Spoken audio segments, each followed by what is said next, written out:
जैसे अब कम से कम लगभग मैं तो कम ही बता रहा हूँ, चल 30-35 साल हो गए इस चीज को इनके साथ में, समझ में आया? 35 साल से ऊपर ही हो गए हैं इस चीज को इनके साथ में।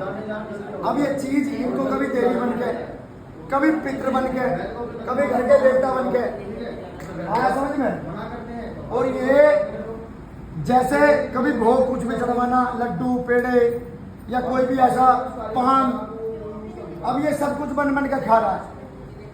यही काम हर घर में हो रहा है धीरे धीरे, समझ में आया? किसी के शरीर में कोई भी भूत प्रेत उसके घर का पितृ बन के खेल रहा है, कोई भी भूत प्रेत कभी उसके घर की कुल की देवी बन के खेल रही है, कुल का देवता बन के खेल रहा है। लेकिन ना तो वो कुल देवी आ रही, ना वो कुल का देवता आ रहा। वो देवी देवता कभी भी किसी के शरीर में आते ही नहीं है। तुझे मैं एक बात बता देता हूँ, जो असल में भक्ति होती है वो भक्ति कभी भी देवी देवता शरीर में प्रविष्टि नहीं करते।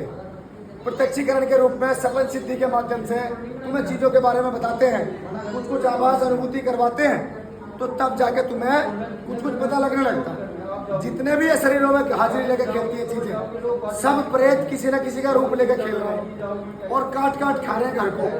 10-5 दिन के लिए भोग खाने के बाद आराम कर देते हैं और फिर कहानी वहीं आ जाती है घूम। समझ में आया?